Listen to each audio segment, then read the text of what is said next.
Alright, welcome back to our English online class. Of course, this class is organized for all learners to be able to learn only in the weekend. So this course is very fit to you guys. So before we go to our lesson today,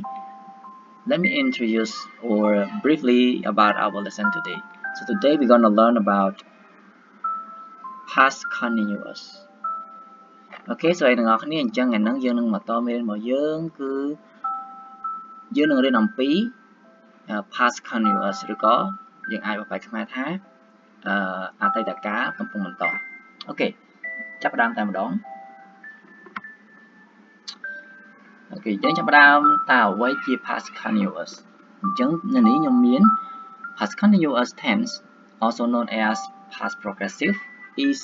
dynamic tense in English used to describe actions that were ongoing at particular point or period in the past.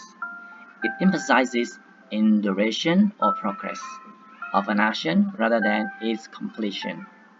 អញ្ចឹងគេថា past continuous ហ្នឹងគឺយើងប្រើដើម្បីពិពណ៌នាអំពីសកម្មភាពដែលបានកំពុងបន្តនៅចំណុចពេលវេលាណាមួយក្នុងអតីតកាលវាបានផ្ដោតទៅលើអំឡុងពេលឬរយៈពេលនៃការមានចលនារបស់សកម្មភាពមួយហ្នឹងជាជាងដែលយើងសង្កត់នៅធ្ងន់ទៅលើសកម្មភាពដែលបានបាញ់ចប់អូខេអញ្ចឹងយើងមកមើលឧទាហរណ៍បន្ថែមអូខេអញ្ចឹងយើងមាន form របស់វាអ្នកដែលអត់តន់ដឹង yes affirmative ដែលទូទៅទាំងអស់គ្នាច្រើននិយាយថា positive sentence ហ្នឹងអញ្ចឹងឈ្មោះគេគឺឈ្មោះនេះណាប៉ុន្តែពេលហ្នឹងយើងត្រឹមត្រូវគ្នាអីទេអូខេអញ្ចឹងយើងមាន subject យើងមាន was were ឬក៏ to be ហ្នឹងហើយ verb ing អញ្ចឹងកន្លែងនេះខ្ញុំដាក់ was were ខ្ញុំមកដាក់ to be ដោយសារតែខ្លាចគ្នាយើងច្រឡំពី present simple ព្រោះនៅពេលយើងនិយាយ to be វាអាចនឹង am is are ប៉ុន្តែដោយឡែកយើងនៅនេះយើងធ្វើវាជាអតីតកាលអញ្ចឹងយើងត្រឡប់វាមក was were អញ្ចឹងយើងដាក់ was were ឲ្យហើយជាជាងការដែលយើងច្រឡំអញ្ចឹងមានពាក្យឧទាហរណ៍ពីរឧទាហរណ៍យើងអាចធ្វើបានច្រើនទៀតណាប៉ុន្តែខ្ញុំនៅលើកមកពីរសំខាន់អូខេ he she it was sleeping we were working អញ្ចឹងប្រធានដែលផ្ដើមជាមួយនឹង he she it ត្រូវប្រើជាមួយនឹង was បន្តមក plus ជាមួយនឹង in verb ing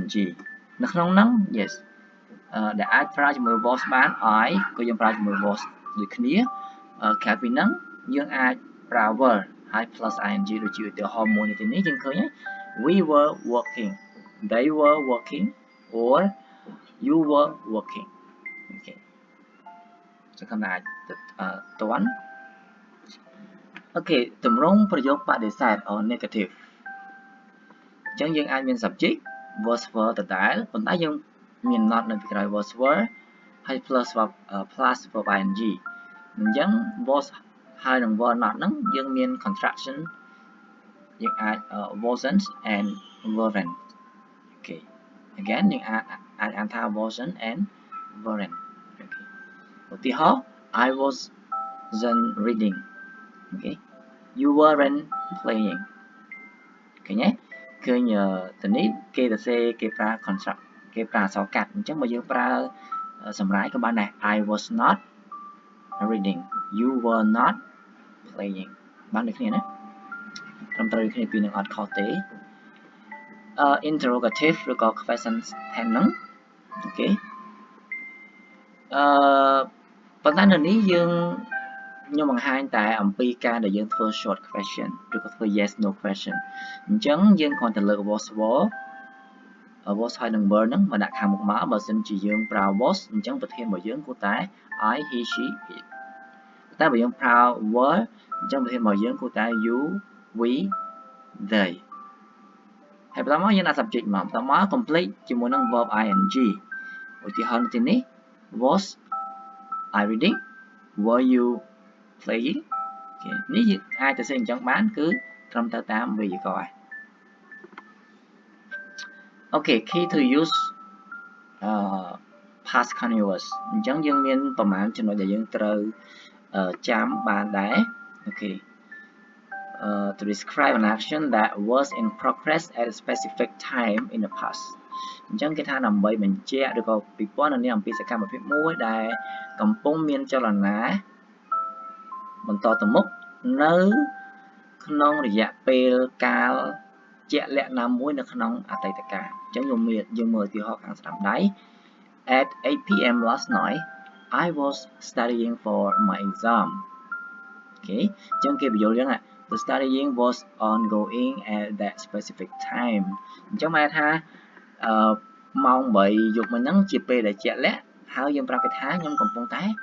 រៀនអញ្ចឹងអាម៉ោង8ហ្នឹងគឺយើងកំពុងតែរៀនគឺបញ្ជាក់អំពីសកម្មភាពយើងនៅក្នុង ongoing យើងនៅក្នុង progress យើងកំពុងតែមានសកម្មភាពទៅលើការរៀនរបស់យើងអូខេបន្តមកទៀត